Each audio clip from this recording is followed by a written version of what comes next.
안녕하세요. 돌아보면 많은 꿈이 있었고 하고 싶은 것도 참 많았는데 어느새 60세가 훌쩍 넘어버린 여자입니다. 평소에 여러분들의 이야기를 귀 기울여 듣는 사람인데요. 세상에는 별의별 이야기가 다 있더라고요. 너무 많은 어려움을 겪은 지금 청취자 여러분들께 제 이야기를 전하고 싶어서 이렇게 글을 남깁니다. 제 이야기를 듣고 수고했다, 잘 살았다 라고 한마디 해주시면 큰 위로와 힘이 될 것 같습니다. 저는 시골에서 태어났어요. 공기가 맑고 깨끗한 곳이었거든요. 밤에 하늘을 보면 까만 하늘을 수놓은 별들이 쏟아질 것처럼 빛나던 게 생각이 나요. 우리 아버지는 막내딸인 저를 참 예쁘게 키우셨어요. 늘 오빠는 고생하면서 커야 한다고 하고 딸은 고생을 모르고 살아야 한다는 것이 우리 아버지의 철학이었죠. 그런 아버지에게 불평 한 번 안 했고 의젓한 장남의 역할을 했어요. 곱게 키운 딸내미를 아까워하셔서 시집도 못 보내겠다고 했던 아버지였는데 제가 20살이 되기 전에 돌아가셨어요. 아버지가 가시기 몇 년 전에 엄마도 긴 투병 생활을 하다가 떠나셨고 아버지가 말씀하신 그렇게 하셨지. 좋은 사람을 만나 시집가고 영숙이처럼 잘하는 딸을 낳아 잘 살고 싶었는데 하늘도 무심하시지. 영숙아, 머리도 명석하고 공부도 잘하니까 대학에 자매야. 아버지도 너를 대학 보내려 하셨잖아. 걱정하지 말고 공부 열심히 해. 지금은 아버지도 떠나고 싶고는 우리 둘뿐이야. 이런 상황에서 너가 대학을 가는 건 욕심이 아닐까 걱정되지만 오빠가 일 열심히 하고 있으니까 걱정하지 마세요. 다른 것들은 모르겠지만 영숙이 등록금은 내가 책임질 거니까 너무 걱정하지 마세요. 오빠는 어린 여동생을 돌봐주고 부모님이 돌아가신 후로는 내가 실질적인 보호자가 되었어. 20살이 되자마자 공장에서 일을 하며 살아왔어. 지금은 누구나 공부를 열심히 하고 대학을 가지만 나는 어렸을 때 여자들이 대학에 가는 것이 당연하지 않았어.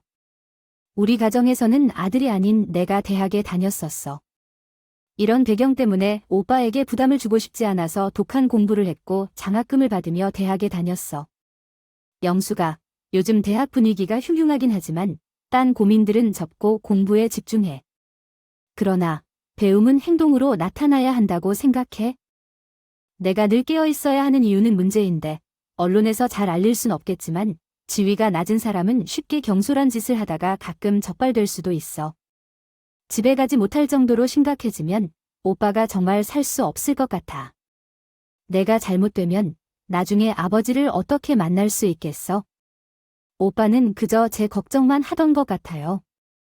하지만 청춘의 열정이 가득한 때였기 때문에 동기들과 함께 시위에 참여하기도 했고 때로는 학교 폐쇄와 같은 어려움도 겪었어요. 그 시절에 몇 살 위인 선배를 만났는데 그 선배는 조용한 사람으로 알려져 있었지만 소문에 따르면 동기들을 지키며 경찰로부터 숨겨졌다고 해요. 그 선배 말처럼 누구나 역할이 있어요. 누군가는 앞장서서 목소리를 냈지만 또 다른 사람은 돌봐주고 지지해줄 수도 있어야 해요. 그렇게 각자가 역할을 다하며 격동의 시기를 이겨냈고 몇 년 후 졸업했어요. 그 사이 알고 지내던 선배와 제 애인이 된 것 같아요. 졸업식 때 형이 양복을 입고 꽃다발을 들고 나왔는데 그때 우리 애인이었던 선배와 형님이 처음 만나게 됐어요. 영숙이 호감을 갖고 만남을 이어나가고 있는 박상식 씨란 분이야. 그런 점을 보면 영숙이를 어떻게 대해주고 키워주셨는지 알 수 있죠. 경령님도 자녀를 키우는 데에는 힘든 일이 많겠죠. 저도 형제가 있는데 형님처럼 동생을 돌보지는 않았어요. 그래서 형님이라는 입장에서 동생을 잘 챙기지 못하는 것 같아요. 동생을 잘 돌보는 것도 중요한 일이겠죠. 있다고 하는데 둘이 그냥 대면하는 정도였거든요. 하여간 남매 사이에 그렇게 애틋하다고 하니 저도 오빠께서 잘 보고 계셔야겠죠. 부탁드립니다. 둘 다 젊은 나이니 앞으로의 일이 알 수 없겠지만 어쨌든 만나서 반갑습니다. 내심 오빠가 그 남자를 어떻게 생각하는지 궁금했습니다. 왜 남자는 남자가 보면 안다는 말도 있고 하니까요. 집에 와서 슬쩍 물어봤더니 오빠는 어쩐 일인지 그냥 말을 아꼈는데 모르겠는데 너무 식당 일이 바쁘다고 하니 당국자 윗서빈 주부처와 오빠 간의 통화가 많이 번지르한 것 같아요. 당나귀 울적하고 번듯하고 쾌황하게 해줍니다. 내 마음은 중요하지만 너 시집가 있다고 약속했으니 절대로 어떤 일도 생각하지 마. 오빠는 시집 등의 이야기로 본인은 아니라며 아직은 천천히 생각해라 오자 말했어요.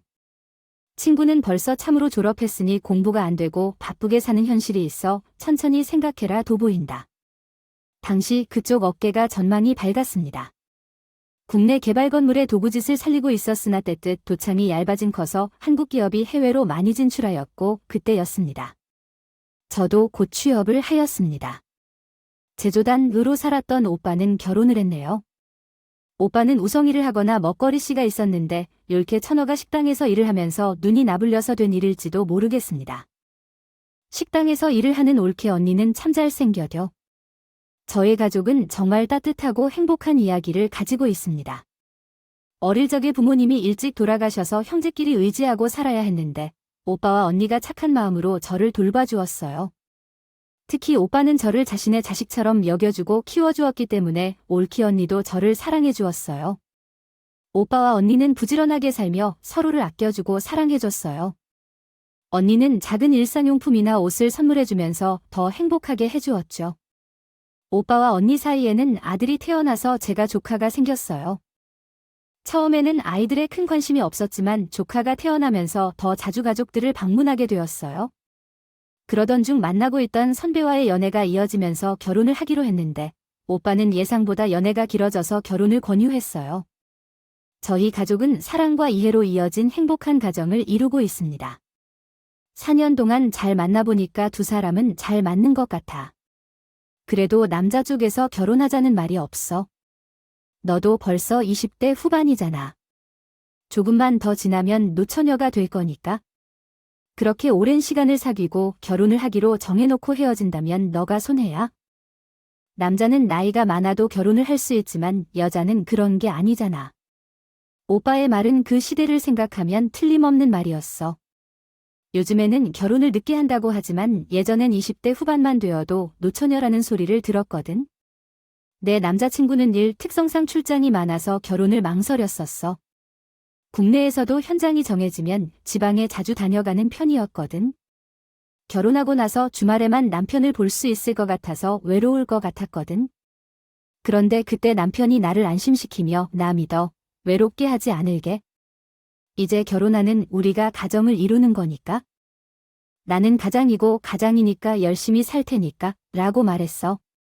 저는 가족의 중요성에 대해 이야기하려고 합니다. 저는 직장 생활을 하며 가정을 지켜보지 못하는 경우도 있습니다. 물론 멀리 떨어져 있을 때도 항상 당신을 생각하며 무릎을 꿇고 진심을 다해 고백했고 결혼을 했습니다. 결혼 생활을 예상했겠지만 출장이 자주 있을 때 신혼기간에 혼자 있으면서 우울한 마음이 들기도 했습니다. 그때 제가 한 다짐은 아이를 최대한 늦게 가지기로 했습니다. 이직을 하면서 부서를 옮길 계획을 세우고 계신 남편 때문에 그것에 희망을 걸었습니다. 출장이 적고 안정적인 일을 하게 된다면 아이를 낳는 것이 더 나을 것 같았습니다. 해외 파견이라면 주로 미국과 같은 선진국이 좋을 것 같았습니다. 해외 파견이 있으면 가족과 함께 몇 년을 같이 머물고 오는 것이 좋아 보였습니다. 중동이나 동남아 같은 지역은 조금 고려해 봐야 했습니다.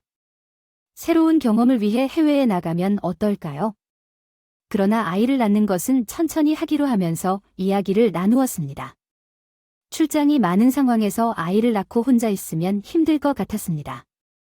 원하는 직장을 가지고 싶었고 둘 다 원하는 대로 이루어질 수 있기를 바랍니다. 아니야, 너무 성급해하면 안 돼. 한동안 그런 시간도 있었잖아. 남편이 출장을 가지 않으면 퇴근하고 집에 와서 함께 저녁을 먹었고 출장을 가면 짐을 싸주는 것까지 그랬어. 그때까지 현장 출장을 가도 일주일을 넘어가지 않았거든. 그런데 어느 날은 3주 이상을 출장 다녀온 적도 있었어. 3주 뒤에 남편을 보니 정말 반가웠고 둘이 젊었을 때여서 오랜만에 함께 보내는 밤도 꽤 기쁜 순간이었어. 그때 임신을 하게 됐어. 나는 천천히 아기를 낳을 생각이었지만 그날 갑자기 애가 들어와서 망설임 없이 받아들였어. 처음에는 임신해도 일을 하려 했었는데 입덧이 너무 심해서 몸도 좋지 않았어. 남편과 함께 병원에 갔더니 의사가 절대 안정이 필요하다고 하더라. 그래서 남편이 의사 말을 잘 들어야 한다며 회사를 그만두라고 했어. 쉬어야 한다며 말을 들으라고 했지. 내가 못하는 건 다음에 하고 몸과 아기 건강에 신경 쓰라며 말이야. 처음 직장이었고 열심히 일하던 나로서는 아쉬웠지만 정말 몸이 힘들었어. 입덧으로 밥도 못 먹는 게 너무 힘들었고 말야. 비열한 것도 많았지요. 그때는 육가휴직이라는 제도도 잘 돼 있지 않았던 때였기에 그대로 사직서를 내야 했어요. 남편이 출근했을 때 나를 돌봐준 사람은 제 친구인 올케 언니였어요. 그녀가 제 편에서 신경 써주고 집에서 내 상태를 돌봐주었습니다. 뭐 먹고 싶은 게 있어요? 라고 물었는데 입맛이 없어서 거의 아무것도 먹지 못했어요. 너무 힘들어 보여. 냄새가 심한 건 못 먹겠지만 죽을 좀 끓여왔어. 이래도 먹어봐요. 오빠가 제 몸이 안 좋다고 해서 걱정이 많다고 했어요. 그녀도 임신했을 때 힘들었다고 했어요. 나만 이런 게 아닐까? 정말 입맛이 언제 풀릴지 모르겠어. 너무 힘들구나. 내가 입덧을 좀 했지만 그리 오래 가지 않았어. 고생 많이 해봤어. 얼마나 어려운지 알 거야. 너도 잘 버텨야 해. 초기를 지나면 좀 나아질 거야. 몸이 무거워지기는 해도 마음의 고뇌는 덜어. 임신하면서 친정 어머니가 생각이 자주 났어요. 당시 임신한 여성들이 친정에서 도와주는 것이 얼마나 부러웠는지 알아요. 그런 마음을 이해해주는 올케 언니 덕분에 버틸 수 있었어요. 제가 임신한 뒤에도 남편은 계속해서 출장을 나갔지요. 초기에 아기의 심장 소리도 약하게 들렸지만 다행히 아기는 잘 버텼고 시간이 지날수록 아기의 성별도 알게 되어서 기쁜 마음이 들었답니다. 남편이 계속해서 딸인지 아들인지 궁금해하는 것에 산부인과에서도 따라가며 확인하던 남편의 모습이 보였어요. 아기가 잘 자라고 있어서 다행이에요. 어려운 시기를 잘 통과해서 다행입니다. 철분도 신경 쓰고 마음을 편안히 가지세요. 선생님이 아들인지 딸인지 물어봤지만 답변을 드리지 못했고 남편이 상관없다고 말했어요. 아기용품을 준비하기가 어려운데 파란색을 살까요? 분홍색을 살까요? 물어보는 질문에 선생님이 분홍색 옷이 잘 어울릴 것 같아 라고 힌트를 주었어요. 병원을 나오고 나서 남편의 표정이 어두워졌고 말을 주고받으면서 뭔가 잘못된 것 같다는 생각이 들었어요. 그렇게까지 아들을 바라는지는 몰랐습니다. 알고 보니 시어머님이 손자를 무척 바라셨더니 빨리 낳고 싶었던 것도 아닌데 무성 애가 강한 건지 정말 그 고생을 하며 뱃속에서 잘 자라준 아기한테 애틋한 마음이 컸고 이미 저는 아기를 사랑하게 되었거든요. 아기가 딸이라는 이유로 환영을 받지 못한다고 생각하니 정말 너무 서러웠어요. 그 마음을 꾹 누르고 더욱 아기에게 집중을 했습니다. 공주님 건강하게 세상에 나오자. 엄마는 우리 공주님이 너무 보고 싶어. 엄마가 많이 사랑해. 그렇게 버티다 보니 어느새 만삭이 되었죠. 출산을 한 달 앞두고 있었는데 남편이 어느 날 집에 돌아와 폭탄 선언을 하더군요. 나 해외로 파견 근무 갈 것 같아. 2주 뒤에 출국이 급작스럽게 정해진 건 아니고 내가 말을 좀 늦긴 해. 지금 그게 무슨 소리야? 파견 근무라니. 여보 출산 이제 한 달 남았어. 2주 뒤에 떠난다니. 우리 아기도 안 보고 간다는 거야? 지금 농담하는 거지? 어떻게 그럴 수가 있어? 여보 지금이라도 회사에 말해봐. 우리 아기 한 달 뒤에 나온다고. 아기 나오는 건 봐야 할 거냐? 약하다니. 뱃속에서 잘 버텼잖아. 건강하게 나오겠지? 그리고 아기 나오면 돈도 많이 들어갈 거 아니야? 해외 파견 근무 급여가 더 높아. 다 너랑 아기 생각한 대로 결정한 것이니까 이렇게 알아야겠어. 세상이 무너질 것처럼 마음이 아픈데 정말 몇 년 동안 사랑하고 결혼한 사람이 맞는지 물어보지 않아도 되도록 외롭지 않게 해주겠다며 믿음을 줬던 남편이 출산이 한 달 남았음에도 혼자 해외 파견 근무를 떠날 거라고 통보했어. 매일 애원하고 부탁했지만 남편은 차분하게 짐을 정리하며 출장 준비를 했어. 결국 2주 후 남편은 해외로 출장을 떠났어. 공항에 나가지 않았고 몸이 무겁고 힘이 들어서 집에서 배웅만 할 수밖에 없었어. 해외에 도착하면 전화할 테니 출산 고생 많이 하라고 하는 말조차 듣지 못하고 남편의 마지막 모습은 그겠네. 해외에 도착한 뒤에 전화가 왔고 짧은 통화였지만 나왔어. 병원에 도착하니 오빠와 언니들이 있었고 막 태어난 신생아가 빨갛고 꽉 찼는데 그것조차도 사랑스러웠어. 미혜야, 엄마야, 세상에 오신 걸 환영해. 엄마가 너무 그리웠어. 출산 후 몇 일 병원에 머물렀다가 집으로 돌아왔어. 그때 집이 얼마나 텅 빈 것 같은지. 집에 이제 내 딸 미애와 함께였어. 저희 2명뿐이라는 생각이 들었어요. 그 이후 남편으로부터 전화가 왔고 딸이 건강하게 나았고 집으로 돌아왔다고 말했어요. 아기가 비행기를 타면서 크면 당신 곁으로 갈게요. 하지만 가족은 함께 있어야 하고요. 당신도 딸을 보고 싶을 거예요. 고생했다. 아기를 잘 키우고 잘 살아. 그래서 전화를 끊었어요. 그때부터 불안함이 들었고 아기는 매일 우는데 저도 지쳤어요.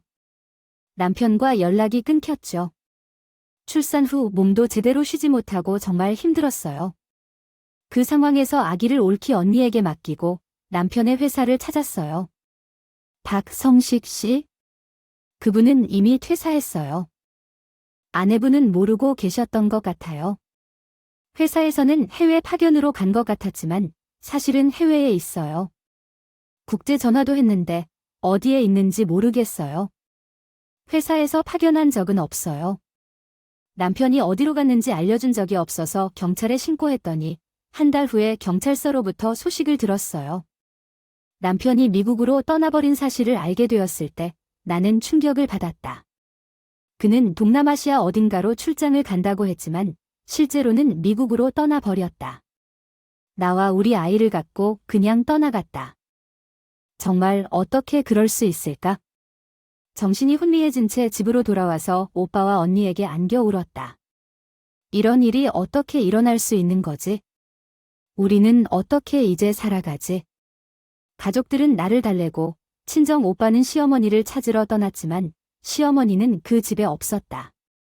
할머니는 미국으로 이민을 가서 아들들이 따라갔다는데 부모님은 남겨놓고 혼자 떠나는 자식들이 많다고 하더라. 하지만 그 할머니는 자식도 없는데 왜 미국으로 가셨을까? 오빠는 돌아오길 기다렸지만 결국 행방이 묘연했다. 어떤 단서라도 찾으려고 했지만 단서는 없었다. 오빠는 분노한 표정으로 그 놈의 집구석에서 작정을 했나 보다. 이럴 거면 왜 결혼하고 아이를 낳았을까? 라고 말했다. 내가 처음부터 의심했던 것이 맞았다. 그는 속빈 자취를 남기고 사라져버린 사기꾼 자식일 뿐이었다. 언제부터 그래야 한다고 계획했던 걸까? 우리 딸 미애가 아들로 생각되었기 때문에 성별에 대해 집착했다. 그저 나의 꿈일 뿐이었으면 좋겠다. 그들의 삶은 힘들었습니다.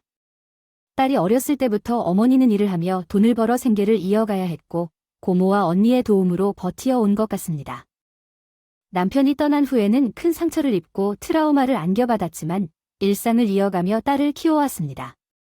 고모의 도움으로 좀 더 편했고 지금은 딸이 학교를 다니며 조금은 안도할 수 있게 된 것 같습니다. 딸은 엄마를 멋진 엄마라고 생각하며 열심히 자랐고 아버지의 존재를 인지하기 시작했지만 엄마는 그 과거를 자신의 마음속에서 단번에 지워버리지 못했습니다. 남편이 떠난 시점부터 그 빈자리를 채워줄 수 없었고 이제 과거를 마음속에서 계속 지워나가는 것이 힘든 것 같습니다. 사랑하는 척하지 마. 그렇게 할 필요 없어요. 나는 당신의 마음이 자라 20년이 지난 뒤에도 한결같이 남아있다는 것에 대해 알고 있어요. 하지만 당신은 잊혀진 존재가 아니에요. 나는 당신의 마음이 치유되길 바라고 있어요. 그 여자의 불행한 기억을 다시 깨워서는 안 돼요. 혹시나 그 여자가 누군가를 만난다 해도 축복해주길 바랄게요. 생각해보면 그 여자도 어렸으니까 그녀는 결국 자신에게 부합하는 사람을 만날 거야. 당신은 지금 그녀에게 배울 수 있는 좋은 멋진 사람이니까요. 정말 그녀를 사랑한다면 그녀를 응원해주길 바라는 마음이죠.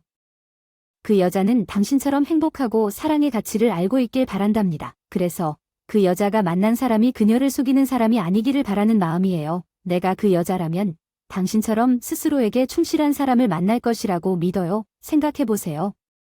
그런 사람을 만난다면 그녀도 행복할 거라고 생각해요. 정말로 당신을 응원해요. 그 여자가 행복하길 바랄게요. 늘 건강하세요. 응원해요.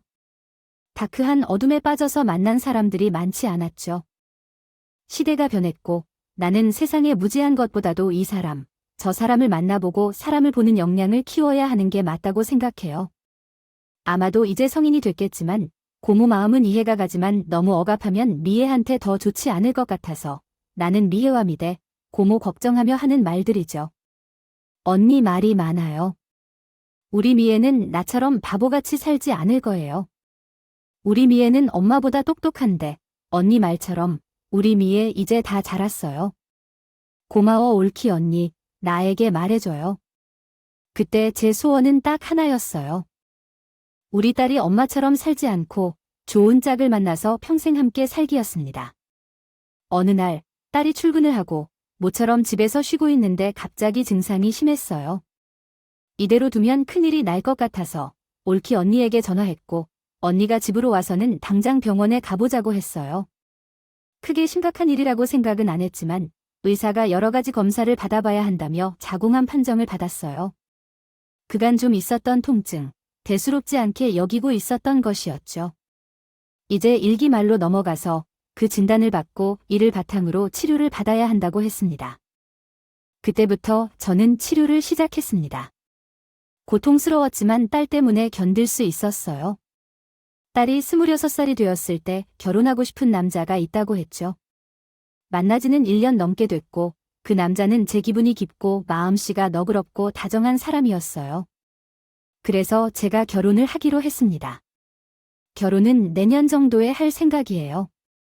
제가 치료를 잘 받고 견디고 계시다 보니 아마 제가 조금이라도 건강할 때 결혼하는 게 좋을 것 같아요. 제 소원은 미혜야, 우리 미혜가 쟤와 함께 살지 않아도 좋은 짝을 만나서 사랑을 받으며 행복하게 살았으면 하는 거예요. 소원이 하나 더 생겼어요. 제 위에도 좋은 사람을 만나서 행복하게 사는 모습을 보고 싶네요. 그 꿈을 이루고 싶네요. 얼마 후에 딸이 결혼한 그 남자를 만났어요. 인상은 정말 참순한 곰돌이 같았어요. 미혜처럼 말 잘 따르고 자기 의견을 내세우면서 강요하지 않는 사람이었죠. 그 집에는 아버지가 없다고 했는데 나처럼 여자 혼자 아이를 키운 적이 있었대요. 나는 딸을 혼자 키웠지만 여자가 혼자 아들을 키우기는 어려웠을 텐데요. 이런 생각이 들어서 상견례도 하기로 했습니다. 그때는 치료 후 머리가 좀 짧았는데 가발을 써가서 갔어요.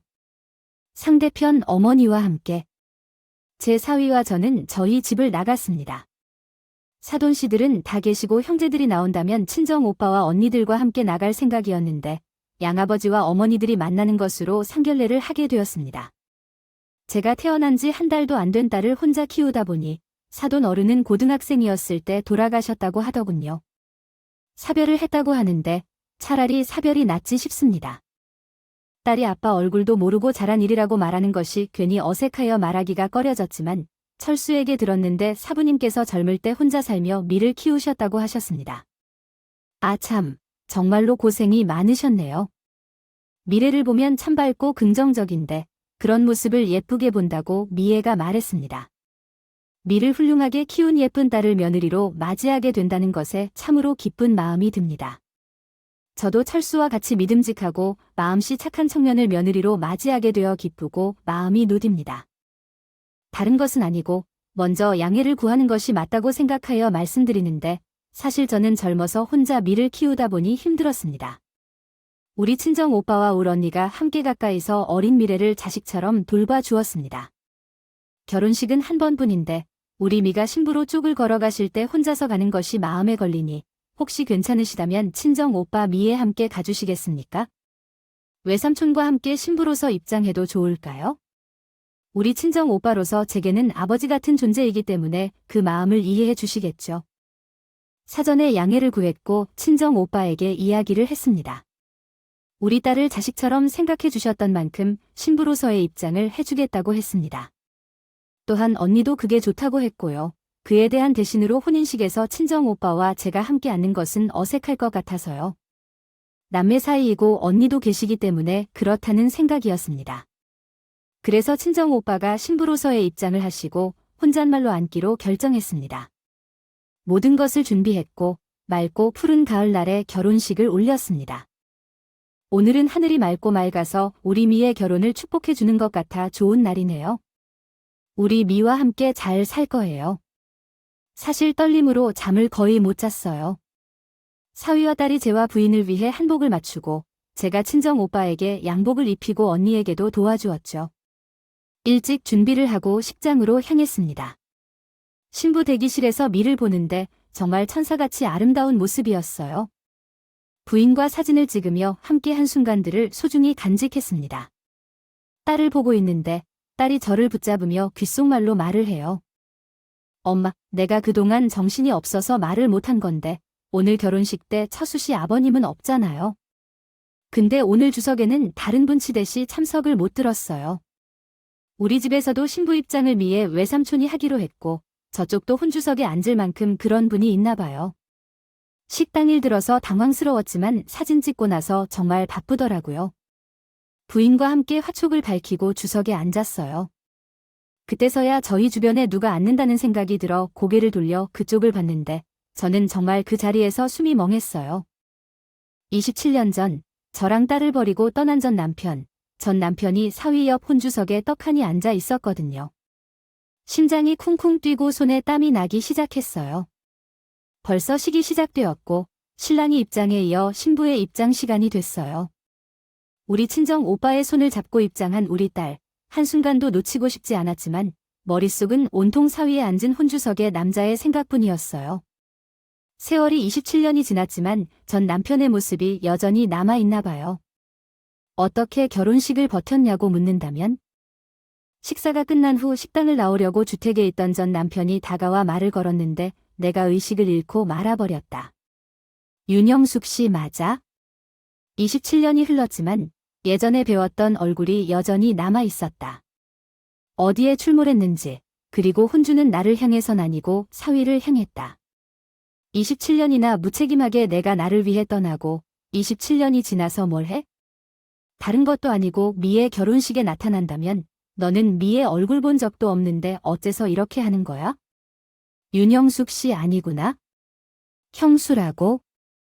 나 박성식 씨와 동생 박상수 좀 모르시겠어요? 27년 전 혼자 결혼하기 전에 만났었고 결혼 후 몇 번 본 적도 있었지만 이 얼굴이 많이 닮았다. 나 박상식 아니다. 박상수야. 형수라고, 뭐. 지금 내가 뭐라고 들은 건가? 도대체 무슨 일이 생긴 건데 그때 부인이 나에게 다가와 깜짝 놀랍게도 전 남편과 닮아서 멀리서 보면 확실히 전 남편 같았지만 자세히 보니 그것은 전 남편이 아니었다. 결혼식 내내 집중 못하고 땀을 쏟고 식겁할 뻔했다. 제발 똑같이 보여서 대단히 미안합니다. 부인이 다가와 악수를 하며 예의를 갖추려고 했지만 얼굴이 붉게 질렸다. 깜짝 놀라셨겠죠. 그분들의 관계가 어떤지 알고 싶네요. 그분 중 한 분이 박상수 씨를 어떻게 대하시는지요. 박상수 씨께서 오늘 식사에 참석하신 이유가 뭔지 궁금해요. 이런 청결을 지켜주세요. 내가 직접 얘기할 걸 그랬네요. 항상 아내에게 미리 말해주고 이해를 구하는 것이 중요하죠. 어머나, 아니 혹시 듣지 못하셨나 봐요. 저희가 직접 말씀드렸어야 했는데 잊었나 봐요. 여긴 박상수 씨가 저희 남편의 오랜 친구이면서도 우리 철수에게 아버지 같은 존경을 받는 분이랍니다. 남편이 세상을 떠났을 때도 장례식을 가족처럼 도왔고 그 이후에도 우리를 도와주셨어요. 특히 철수의 대학과 유학을 지원해 주셨고 정말 우리에게 아버지 같은 존재였죠. 저도 처음에는 혼주로 모시기는 생각하지 않았어요. 박상수 씨가 해외에 오래 거주하신다는 사실 때문인데 얼마 전에 한국에 오시면서 결혼 소식을 전해주셨기 때문에 고마운 마음에 혼주로 모시게 되었어요. 아마도 그분들과 얘기를 하셔야 할 것 같아요. 어떻게 말을 해야 할지 머리가 아파와요. 27년 만에 만나러 온 쌍동생이 뭔가 말하고 싶어 했는데 시간을 내서 이야기를 듣게 되었습니다. 형수님. 저는 사죄하고 싶지만 형을 제대로 대체할 수 없습니다. 저희 어머니와 나는 형부의 상황을 전혀 몰랐습니다. 결혼하고 임신한 후에 일 때문에 미국에 갔는데 머무르게 될 줄은 몰랐습니다. 어머니를 찾으러 가는 중에 어머니도 미국으로 떠났다고 들었습니다. 어떻게 그 사실을 알 수 있을까요? 현재는 형부가 이혼했다고 말하고 살 수 없다고 합의했다고 합니다. 먼 곳에 있어서 소식을 잘 몰랐습니다. 이야기를 나눌 필요가 있다고 생각합니다. 그랬다고 다 끝난 관계이고 그쪽 처동 형도 평범하지 않아 무슨 짓을 할지 알 수 없다고 그냥 정리하고 떠나는 것이 맞다고 그러다가 어머니도 급히 정리하시고 형이랑 같이 미국에 오셨어요. 그래서 거의 10년 넘게 미국에서 한국으로 들어가지 않았습니다. 그때 지금 형수님 사위인 철수 아버지를 알게 되었는데 참 많은 도움을 받았어요. 저는 미국에서 철수 아버지와 함께 한국에서 사업을 했고 철수가 어려운 시기엔 도와주었어요. 호영우 씨랑 지내며 한국에 올 때마다 순의 가족을 만나고 미국에 올 때에도 함께 시간을 보냈어요. 나중에 철수 아버지가 돌아가시고 철수가 몇 년 동안 미국에서 유학할 때에도 제가 도와주었습니다. 어쨌든 그 긴 시간 동안 형의 이야기만 듣고 형수님을 천하의 악초로 알았고 인연이 끊긴 줄로만 알았는데 박성식 그 인간이 이제야 사실을 이야기하더니 정식 이혼조차 안 한 채 바람을 피운 거나 아기를 모진 때에 만삭임신한 부인을 남겨놓고 행방불명된 것을 알리나요? 딸 결혼식을 보지 않아 대신 다녀와라 하더냐고 해요. 다시 말해 그런 취지로 온 건 아니에요. 철수 엄마의 부탁받아 정말 철수를 제 아이처럼 여긴 셈인데 돌아가신 형 생각하며 혼주석 자리를 메워준 것뿐이에요. 당연히 표준 언어로 다시 작성합니다. 죄송합니다. 원래 형님이 앉아야 할 자리인데 아니고요. 실은 우리 형 박성식 씨는 1년 전에 세상을 떠나셨습니다. 박상식이 죽었다고요?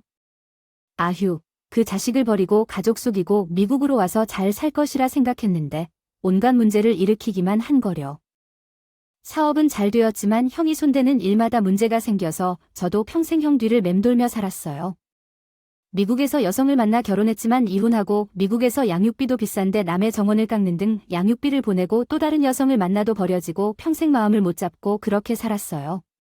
작년에는 병으로 세상을 떠나기 전에 털어놓고 싶은 게 있다며 미국으로 왔을 때 형수님과 이혼을 안 했고 그때 뱃속에 아기가 있었는데 딸인데 출산 한 달 전에 자기가 도망쳤다고 하더라고요. 저는 그걸 듣고 어떻게 사람이 그럴 수 있다고 생각했습니다. 나랑 어머니에게 형수님을 천하의 악으로 만들고 이혼했다고 하던 그것이 다 그런 거냐며 멀쩡한 여성과 뱃속의 아기까지 버렸다며 이 나이까지 그런 걸 숨기고 살았느냐고 생각했어요. 정말 재웅이 쓰레기 같은 인간이라고 생각했습니다. 어머니께서 그 모습을 볼 필요 없이 돌아가셨으니 다행이라고 생각했습니다. 이것을 어머니께서도 이야기를 듣고 처벌하던 그동안 형 상태를 보기 좋아하시지 않아 참 알맞은 결정이라고 생각하면 유죠. 알았다면 한국에 가서 형수님이 있던데 형이 눈을 감기 전에 말했을 거야? 저도 거의 몰랐다. 기억에 형수님 참 좋은 분이라고 생각한다. 그 형이 결혼한다는 소식 듣고 청첩장을 받았어. 그 청첩장에 형수님 이름이 있었어. 윤영수. 처음에 내가 동명인인 줄 알았어. 조용히 물었더니 아버지가 얼마 전에 돌아가신 거라고 하고 어머니가 혼자서 키웠다고 해 참 바르고 착한 아가씨라고 하면서 사진을 보여줬어. 미아 얼굴을 보면서 27년 전에 알던 형수님 얼굴이 나와 기억이 났어. 그렇게 생각했어. 형수님이 27년이 흘렀지만 옛 얼굴은 희미하지만 많이 닮았네. 형수님이 나를 형으로 생각할 줄 몰랐어. 놀라게 해서 미안해. 용서를 구해. 형, 문제적 인간인 박성이 짓 용서해달라는 말은 안 할게. 나도 용서할 수 없을 거야. 그 인간이 왜 그랬는지 이유를 모르겠어. 나 미국에서 잘 되고 있는데 거기에 숟가락 얹고 싶다. 그는 나의 동생이자 형제이고 철수와 마지막으로 함께 지내야 했던 사람이기도 합니다.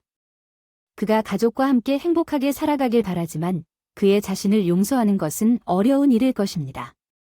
그러나 용서하는 마음으로 그의 빚을 갚겠다는 그의 말이 마음을 울립니다. 이유도 없고 마음도 없는데 용서해야 할까요? 아니, 용서하지 말아야 할까요?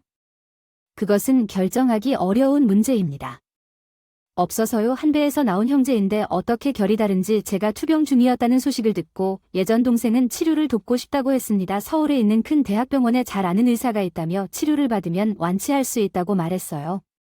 그래서 제 치료를 적극적으로 도왔죠. 그렇게 3년 동안 꾸준히 치료를 받은 끝에 얼마 전 완치 판정을 받았습니다. 엄마, 완치 판정 받은 거잖아요. 재발하지 않으면 건강하게 오래 살 수 있어요. 초기에 발견해서 너무 다행이고 작은 아버지께서 많은 도움을 주셔서 정말 감사합니다. 그래야 간절히 바라면 소망도 이루어진다고요.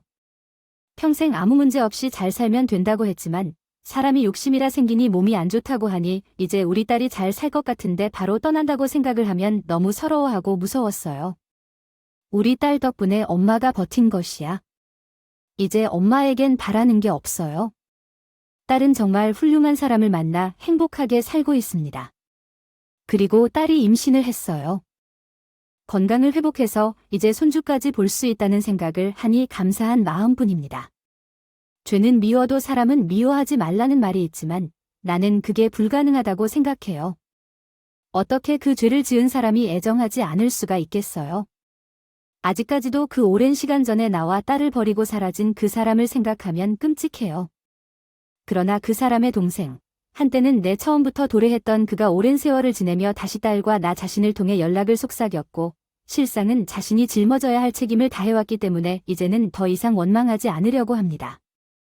원망하고 한탄하며 살기에는 소중한 시간이니까요.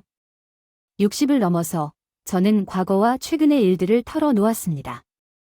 남은 인생을 행복하게 살고 싶어요. 청취자 여러분, 삶 속의 평온이 함께하기를 진심으로 바랍니다.